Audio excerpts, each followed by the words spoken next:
Shalom, shalom, bien-aimés. Je vous salue dans le beau et précieux nom de notre Seigneur Sauveur, Yeshua Mashiach.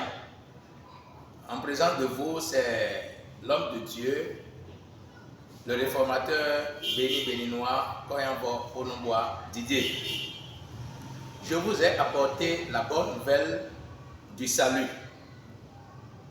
Et ce soir, j'aimerais dire à quelqu'un, Dieu vous aime.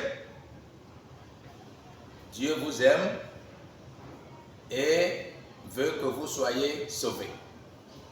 Précisément, Dieu t'aime. Mon frère, ma soeur, Dieu t'aime et veut que tu sois sauvé.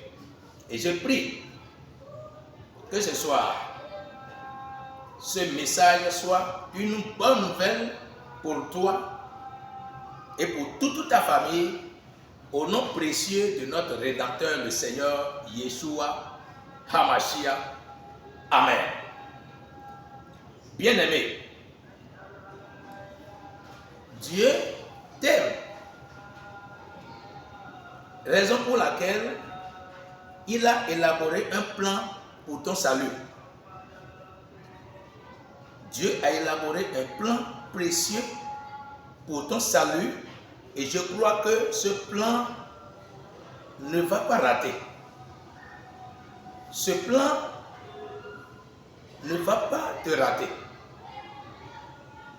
Oui. Ce soir, nous allons lire dans le livre des Romains, dans l'épître aux Romains, au chapitre 5,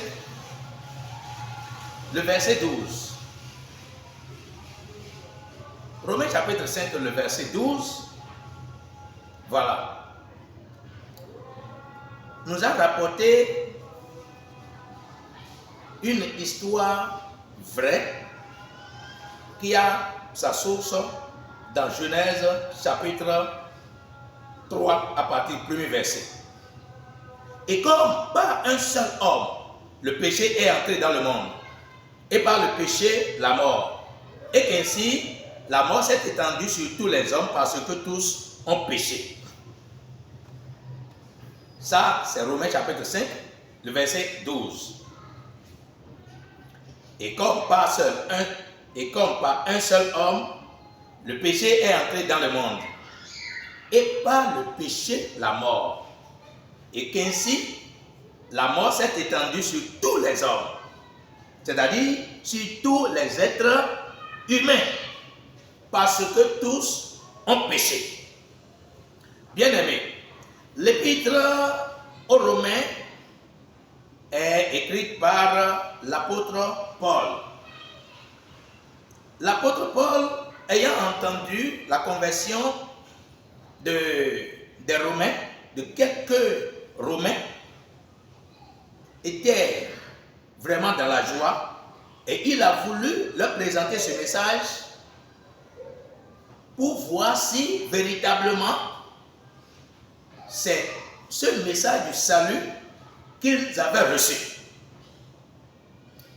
Et je crois certainement, après avoir envoyé cette lettre, Paul a remarqué que véritablement c'est le vrai évangile que les Romains avaient reçu.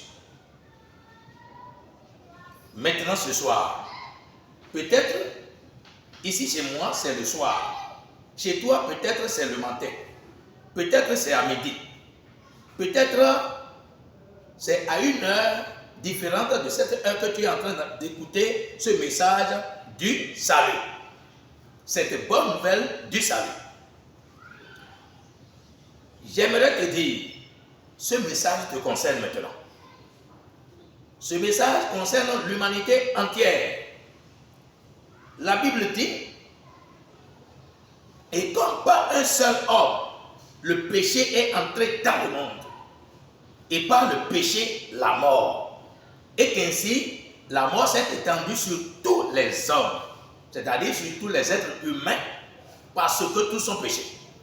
Donc, je vous ai dit tout à l'heure que ce message tire son origine de la Genèse. précisément au Genèse chapitre 3, où l'être humain que Dieu a créé dans son amour a désobéi à Dieu en faisant ce que Dieu avait défendu. C'est ça le péché de l'homme. Et ce péché a engendré les péchés. Ce seul péché que Adam a commis a engendré les autres péchés. Comme ça, tous sont devenus pécheurs parce que tous descendent d'Adam et de Ève. Et je peux dire, tous descendent d'Adam, puisque Ève aussi est descendant d'Adam. Ève aussi est sortie directement d'Adam. Donc l'humanité tout entière, tous les êtres humains sont sortis d'Adam. Donc comme Adam a péché, le péché a affecté sa vie et la race humaine. Puisque le cabri doit mettre au monde le cabri, le chien doit mettre au monde le chien, chaque espèce se reproduit selon son espèce. Raison pour laquelle l'épître aux Romains mentionne clairement que tous ont péché. Voilà. Parce que tout descend d'Adam. Donc le péché d'Adam a causé de grands drames. Le drame de l'éloignement, le drame de la mort spirituelle, le drame de la mort physique et le drame de la mort éternelle. La séparation éternelle d'avec Dieu. Ce seul péché qu'Adam a commis a créé tout ça là. Et l'homme est éloigné de Dieu. La mort spirituelle a atteint l'être humain, c'est-à-dire l'être humain est mort spirituellement. Sur le plan spirituel, l'être humain ne pourra pas s'approcher de Dieu. Voilà. Et après, comme c'est la mort qui attire la mort, cette mort spirituelle a causé la mort physique après. Et l'homme meurt. Adam est mort. Ève est morte. Tous meurent. Et ainsi, la race adamique est devenue une race mourante. Et une race perdue. Une race perdue. Mais Dieu a élaboré un plan. Ce qui intéresse beaucoup ce soir, ce sur quoi j'aimerais tirer votre attention ce soir, est que Dieu a élaboré un plan de rédemption, un plan de salut, un plan de délivrance en faveur de la race humaine.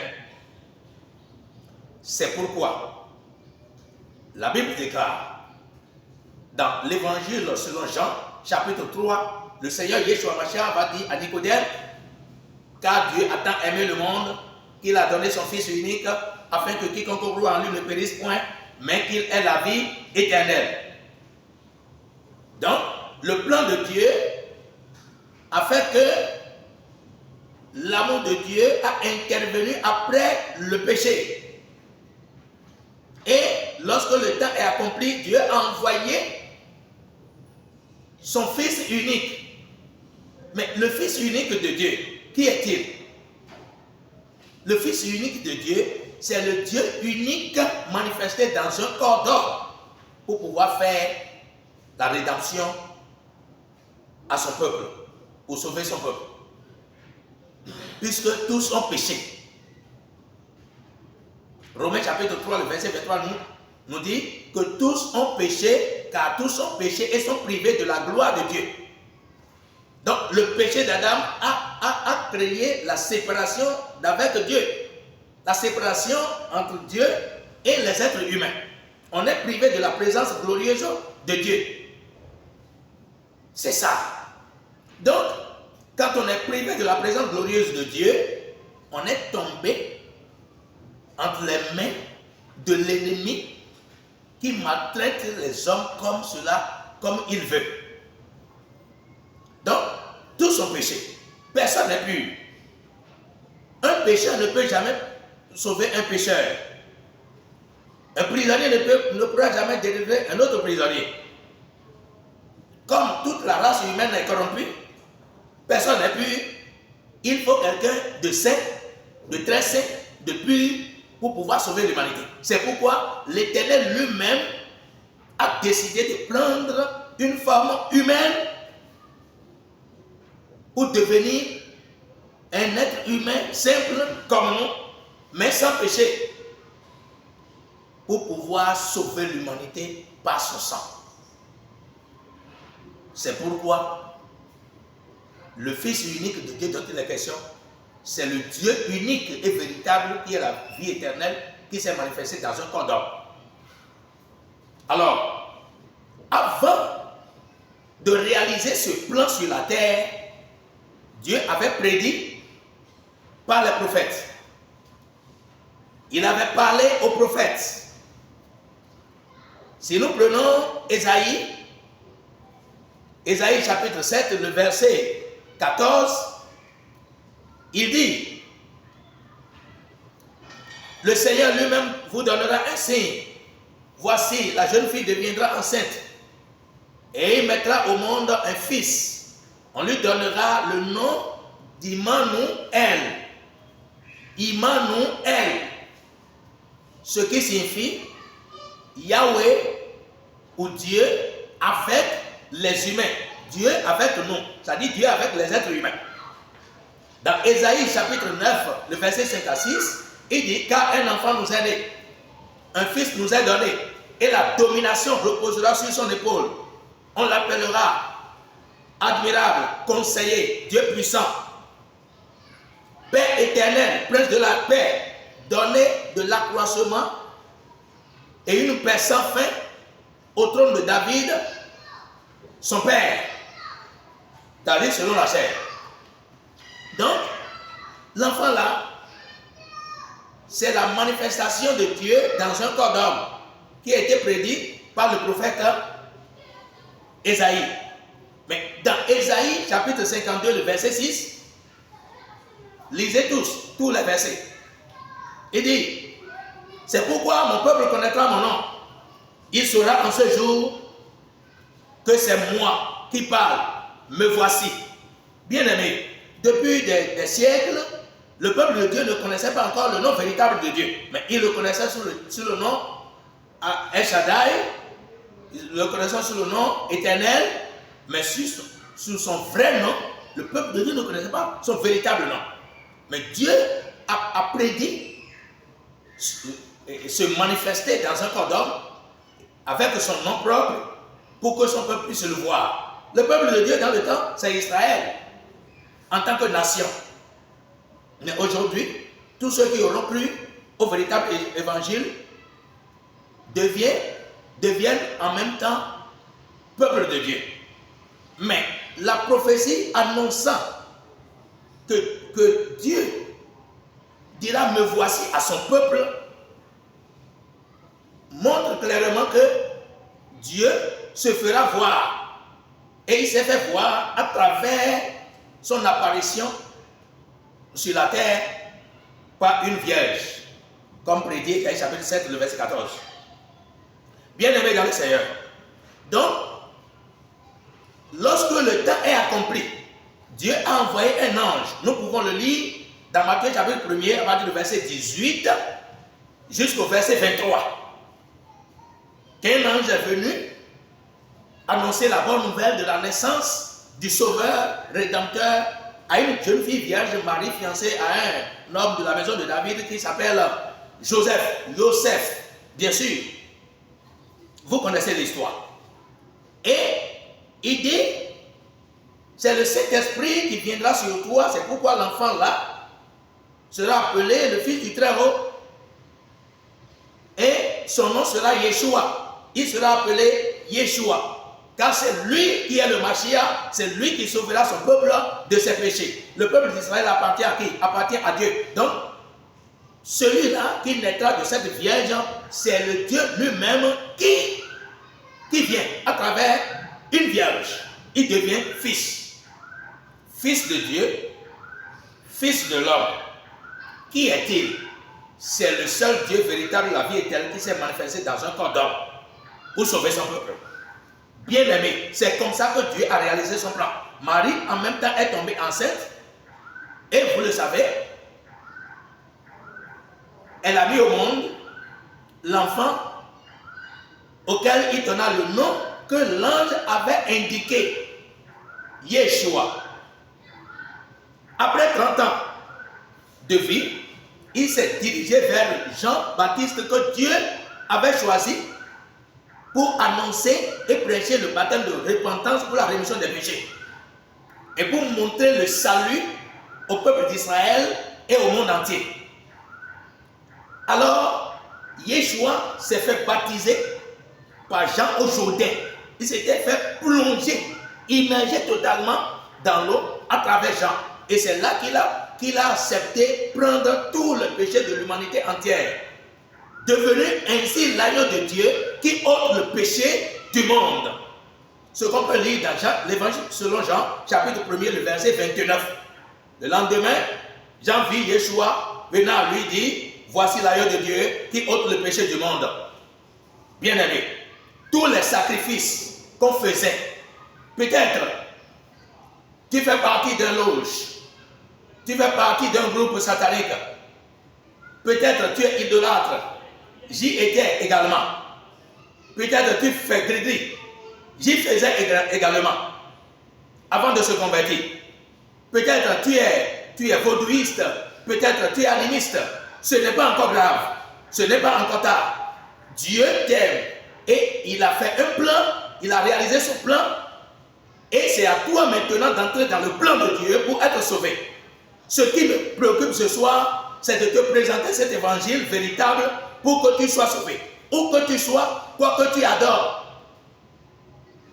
Ce n'est pas encore tard. Mais tous les sacrifices qu'on fait, tous les sacrifices, que ce soit sanglant, que ce soit non sanglant, qu'on faisait dans les rivières, dans les carrefours, dans les marigots et dans les forêts, dans les eaux et autres, aucun sacrifice ne peut vous sauver, ne peut sauver l'humanité de ses péchés et de la damnation éternelle. Raison pour laquelle Yeshua est venu en tant qu'être humain parfait, pur, sans péché, pour se faire sacrifier et pour sauver l'humanité de ses péchés. Alors, mon frère, ma soeur, l'évangile que tu écoutes aujourd'hui, c'est l'évangile de ton salut. C'est l'évangile de ta rédemption. C'est l'évangile de ta délivrance totale du monde des ténèbres qui n'aura plus jamais pouvoir sur toi. Si tu acceptes, le monde des ténèbres n'aura plus jamais pouvoir sur toi. Donc, le Seigneur, il est né par la vertu du Saint-Esprit et après 30 ans, il s'est fait baptiser par Jean pour porter le péché de l'humanité. Il a ainsi dit, c'est moi qui vous représente tous les êtres humains pécheurs, je vous représente dans le corps de la chair pour porter tous vos péchés, être crucifié, pour verser mon sang et pour pardonner vos péchés, afin que quiconque croit aura la vie éternelle. À partir de là, le Saint-Esprit l'a conduit dans le désert pour être tenté. Il fut tenté après 40 jours de jeûne. Il fut tenté 3 fois successivement par l'ennemi, le diable. Mais comme il est le Tout-Puissant, il a vaincu. Après cela, il a commencé par prêcher l'évangile. L'évangile dans toute la Judée, dans la Galilée, et puis dans Jérusalem et partout, même au Samarie. Bien aimé, après ça, il a choisi des disciples.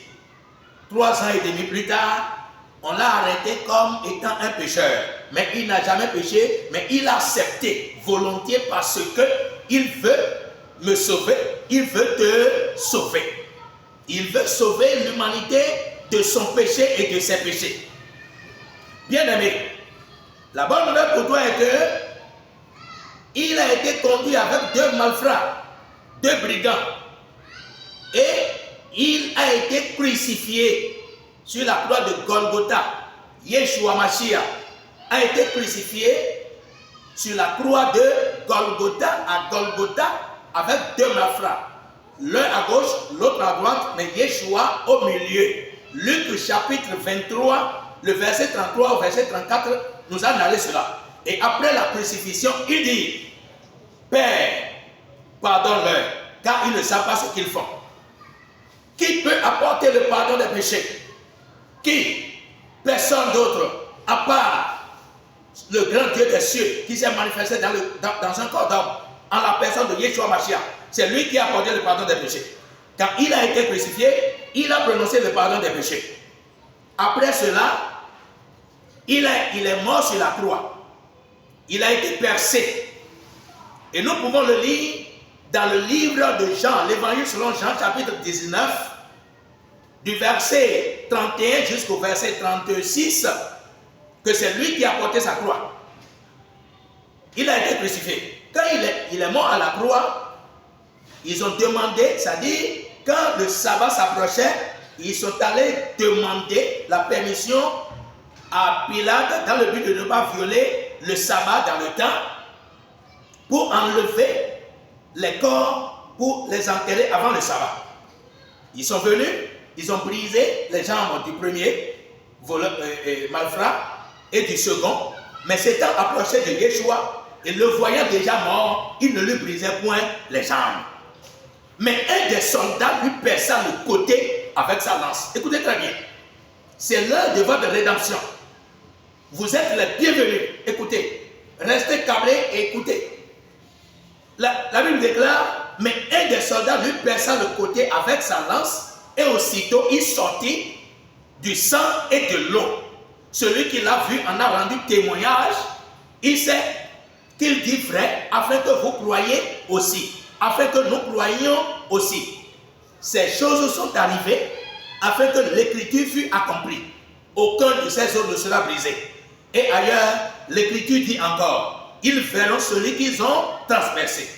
Bien-aimés, ce qui est important ici, pour que la parole prophétique soit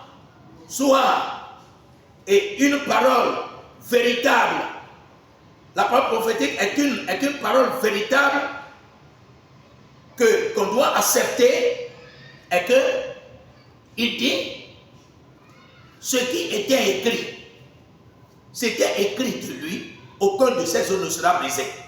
Ça, c'est dans Exode chapitre 12, le verset 46. L'agneau pascal, dans le temps, au moment où Dieu a instauré la Pâque en Égypte à travers le monarque, à travers le leader Moshe Rabbeinu,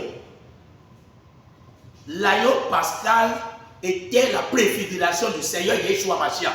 Dieu a ordonné de manger la viande de l'agneau, mais de ne pas briser ses os. Raison pour laquelle, quand ils sont venus à l'agneau de Dieu qui ôte le péché du monde, savoir Yeshua Mashiach, mort sur la croix, il ne lui brisait point les jambes. C'est l'accomplissement de ce qui a été dit. Ça fait un. Ça veut dire que quand Dieu parle, il réalise. Comme il dit qu'il va te sauver, il va te sauver. Dieu a dit qu'il va te sauver, compte sur lui. Tu seras sauvé. Il dit, il te délivre, compte sur lui. Tu seras délivré. Bien-aimé. Et ailleurs, l'Écriture dit encore, ils verront celui qu'ils ont transpercé. Alors, dans Zacharie, chapitre 12, verset 10 à 11, il est écrit, après cela, je répandrai sur la maison de David et sur les habitants de Jérusalem un esprit de grâce et de supplication. Et ils tourneront le regard vers moi, celui qu'ils ont transpercé. Ils pleureront sur lui comme on pleure sur un premier-né. Ils pleureront amèrement sur lui comme lorsqu'on perd un fils unique. Bien-aimé, tout cela s'est réalisé dans la personne de Yeshua Mashiach. On l'a enseveli. On l'a enseveli. Et le troisième jour, il est ressuscité des morts. Et quand il est ressuscité, notez bien que c'est lui seul qui est ressuscité des morts et qui ne meurt plus jamais. Le jour où il est ressuscité, il a rencontré ses disciples dans le lieu désigné sur la montagne de Galilée. Et ce qui est intéressant ici, c'est que qu'est-ce que toi tu vas faire pour être sauvé et qu'est-ce que les disciples vont faire pour que l'humanité soit sauvée. Deux choses. Maintenant, ce que les disciples vont faire, c'est ça que je suis en train de faire. Ce que toi tu vas faire, tu auras l'orientation tout à l'heure. Mon frère, ma soeur, il dit dans Matthieu chapitre 28, le verset 19 à 20, quand il les a vus, quand ils se sont prosternés, il leur avait parlé. Mais maintenant, il leur a donné la feuille de route.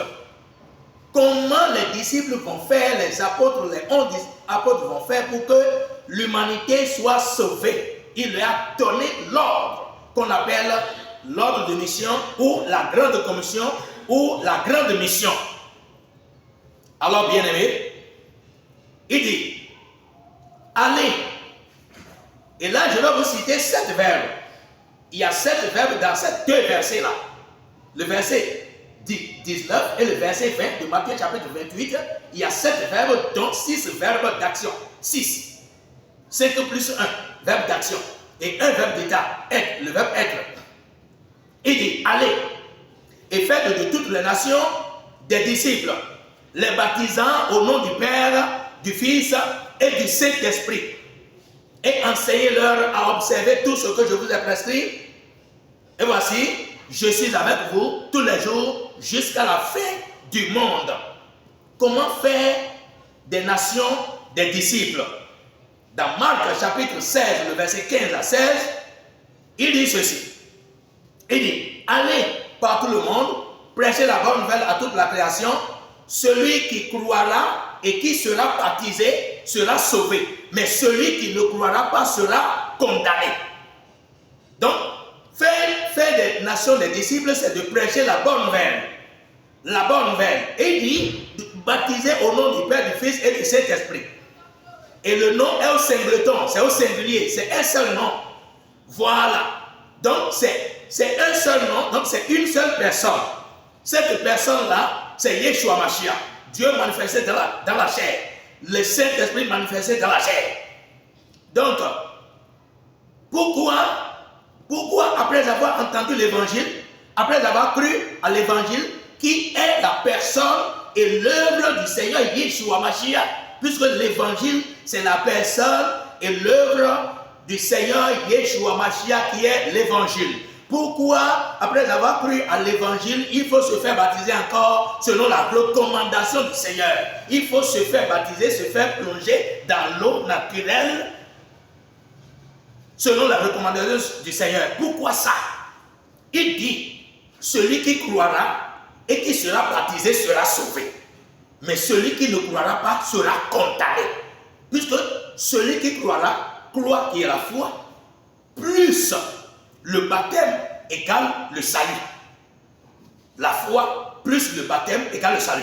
La foi au Seigneur Yeshua Mashiach, qui il est, ce qu'il a fait, plus le baptême d'eau en son nom, donc le salut. Il dit, mais celui qui ne croira pas sera condamné. Puisque celui qui ne croira pas, il ne se fera pas baptiser et il ne sera pas sauvé. Il ne croira pas, c'est pourquoi il ne se fera pas baptiser et il ne sera pas sauvé. Mais celui qui croira, s'il croit, il doit se faire baptiser et il sera sauvé. C'est le Seigneur qui a dit ça.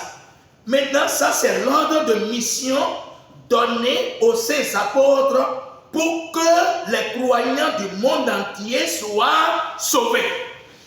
Tu es bien câblé, tu es bien placé pour être sauvé. Puisque c'est l'heure de ton salut, c'est l'heure de ta rédemption, c'est l'heure de ta délivrance de la force satanico-diabolique qui te retenait prisonnier depuis des siècles. Aujourd'hui, avec l'évangile que je prêche de la part de Dieu, selon les Saintes Écritures, je crois fermement, avec l'autorité du Saint-Esprit, Dieu transpercera le cœur de ces 10 fils qui vivent encore dans les ténèbres et ils accepteront ce message et se feront baptiser pour être sauvés. Tu y fais partie. Alors je dis gloire à Dieu. Donc, l'ordre de mission a été donné. Mais le Seigneur a dit, restez à Jérusalem jusqu'à ce que vous soyez revêtus de la puissance d'en haut, comme je vous l'avais dit. Et Luc a relaté ça dans Luc le chapitre 24 et aussi dans Actes chapitre 1er, le verset 8, il dit, mais vous recevrez une puissance. Aux saints apôtres, le Seigneur a dit, mais vous recevrez une puissance. Le Saint-Esprit survenant sur vous, et vous serez mes témoins à Jérusalem, dans toute la Judée, dans la Samarie et jusqu'aux extrémités de la terre. Mais le jour de Pentecôte, ce qui fait que la parole prophétique est digne d'être reçue entièrement. Voilà. Et que le jour de Pentecôte, c'est-à-dire le 50e jour de la Pâque, qui est aussi le jour de la récolte, voilà, c'est une fête qui existait, que Dieu avait instaurée dans le temps, qui se faisait le 50e jour de la Pâque. Tous les Juifs et les prosélytes qui se sont éparpillés dans le monde entier étaient là pour la fête. Dieu a trouvé bon d'envoyer son esprit ce jour-là, qui a rempli les saints apôtres, et ceux qui sont venus de part et d'autre, ils sont venus pour écouter les disciples. Dans le premier abord, ils croyaient qu'ils sont en train de raconter de bobards, que les apôtres sont en train de raconter de bobards. Mais ce n'était pas des bobards, ce n'était pas de n'importe quoi, mais les apôtres prêchaient la bonne nouvelle. Mais Pierre va prendre la parole. Après que les gens disent, ils sont saoulés, ils sont ceci, d'autres disent, ce ne sont pas des soulards, parce que nous les entendons dans notre propre langue. Mais ils sont des Galiléens, ils ne comprenaient pas notre langue, mais nous les écoutons. Ça, c'est la manifestation véritable du Saint-Esprit qui vient de Dieu lui-même. Ce n'est pas de la supercherie, ce n'est pas de falsification.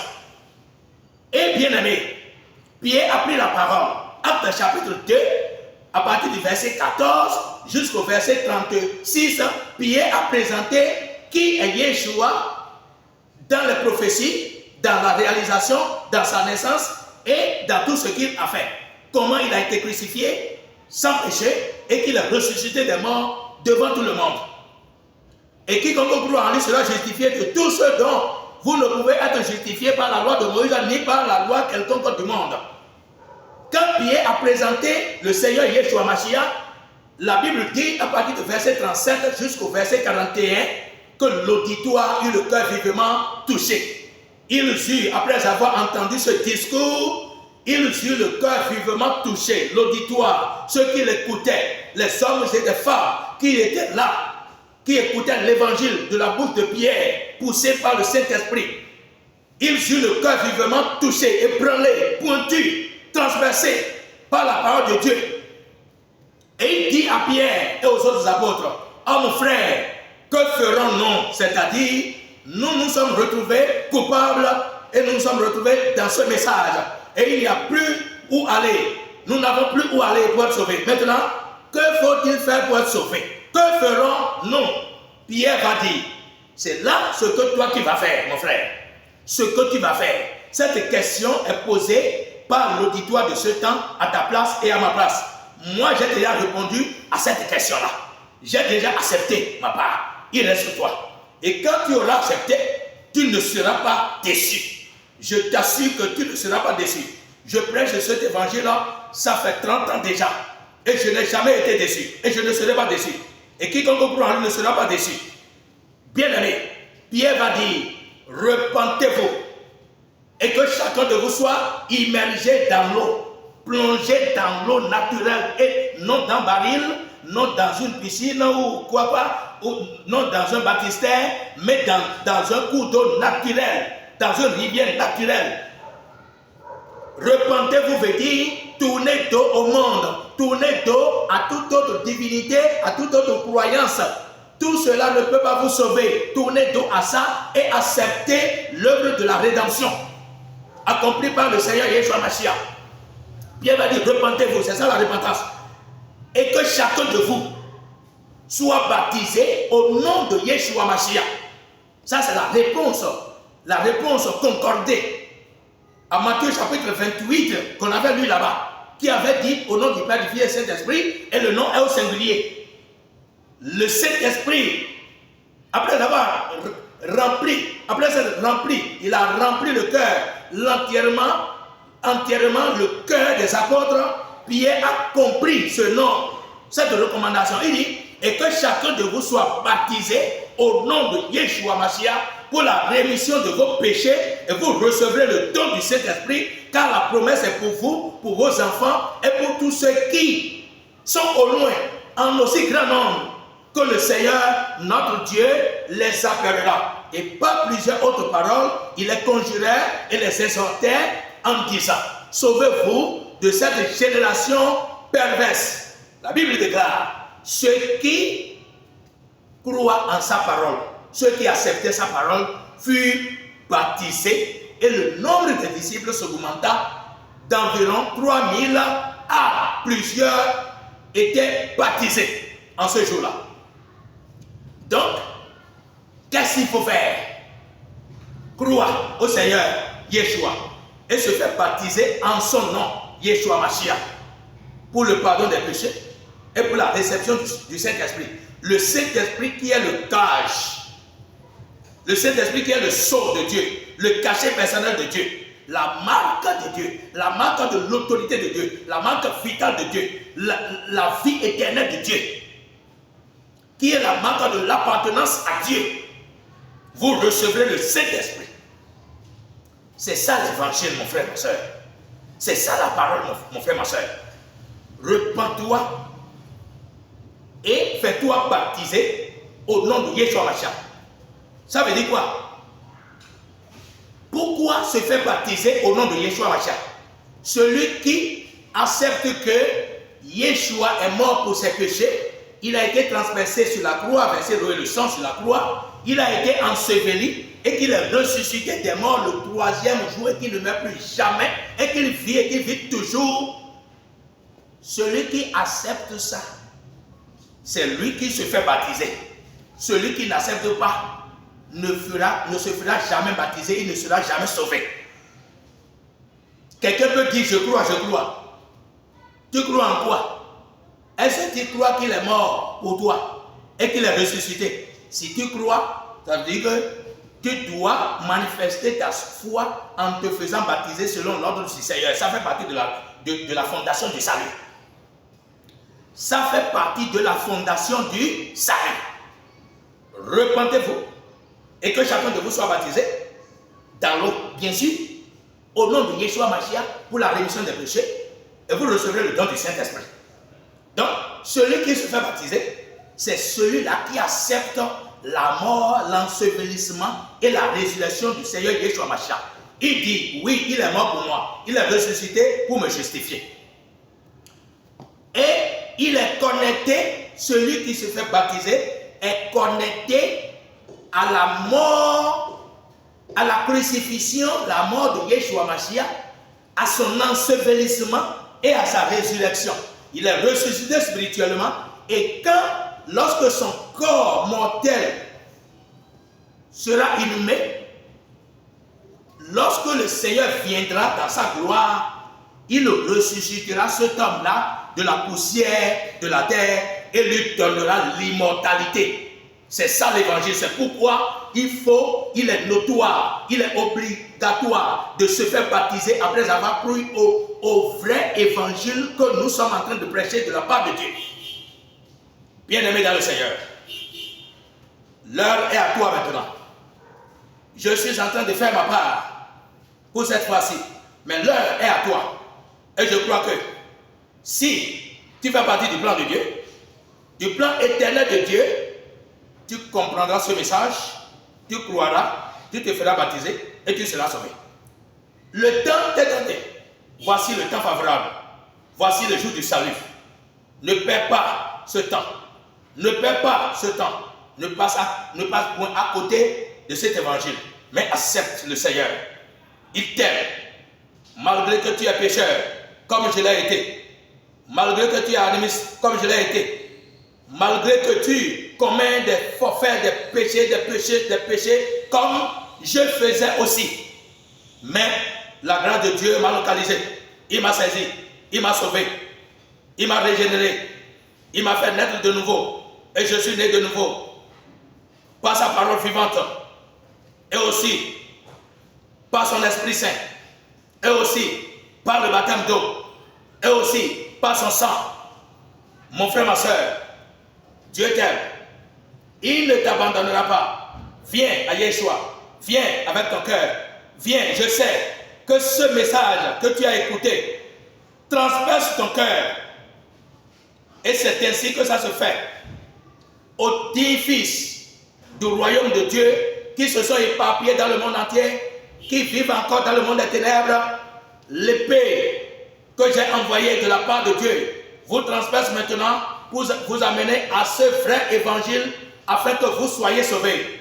Je crois cela. Donc c'est ce qu'il faut faire pour être sauvé. C'est ce que tu dois faire pour être sauvé. Ce que moi, en tant que messager de Dieu, je dois faire pour que tu sois sauvé, je l'ai fait. Je t'ai présenté le véritable évangile du Seigneur, Yeshua Mashiach. Crois et fais-toi baptiser au nom de Yeshua Mashiach pour la rémission de tes péchés. Et Dieu te donnera l'esprit de vie, le Saint-Esprit, la marque de l'autorité de Dieu, la marque impérissable de Dieu, la marque de l'appartenance à Dieu, la puissance du Saint-Esprit. Et c'est par là que tu seras délivré du monde des ténèbres et Dieu va te transporter dans le royaume du Fils de son amour en qui tu auras la rédemption et la rémission de tes péchés. Moi, j'ai la rédemption et la rémission de mes péchés. Et laisse-toi, je te supplie, par la compassion de Dieu, de comprendre ce message, de croire en ce message, d'accepter ce message et de se faire baptiser. N'écoute point les gens dire, crois et fais-toi baptiser au nom de Yeshua Mashiach, tu ne seras pas déçu. Que Dieu vous bénisse, que Dieu te bénisse, toi qui m'écoutes maintenant, que Dieu te bénisse et que Dieu t'amène vers lui-même pour te sauver au nom de Yeshua HaMashiach, mon Rédempteur, notre Rédempteur. Amen, Amen.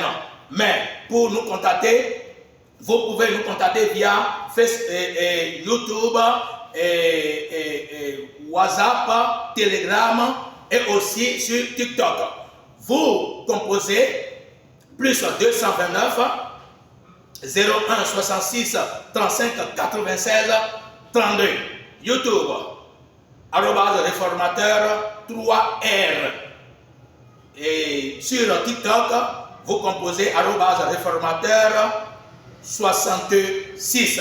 Nous sommes là pour répondre à toutes vos questions et à toutes vos préoccupations selon la parole du Seigneur. Vous lisez, pour finir, vous lisez Jean chapitre 3, l'évangile selon Jean, chapitre 3, le verset 34 qui dit, car celui que Dieu a envoyé dit les paroles de Dieu, parce que Dieu ne lui donne l'esprit avec mesure. Donc Dieu nous a envoyés, nous sommes tenus de parler de la part de Dieu et de répondre par la parole de Dieu. Nous ne serons pas fatigués, nous ne sommes pas fatigués et nous ne serons pas fatigués. Que Dieu vous bénisse.